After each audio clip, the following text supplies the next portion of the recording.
details of the most humiliating experience of my life. Fred, Dan, you, Jackie. Oh, wait. There's little DJ. What a shame he had to miss this. You'll catch him up, won't you, dear? So everybody knows you had sex. Big deal. It's not like you got in an accident wearing dirty old underpants.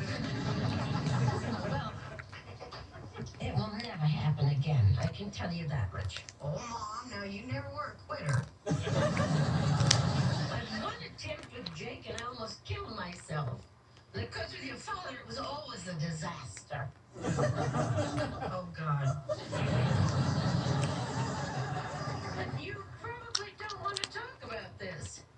Oh, well, no, it's not. It's not that. I just think you'd probably be more comfortable, talking to your friends.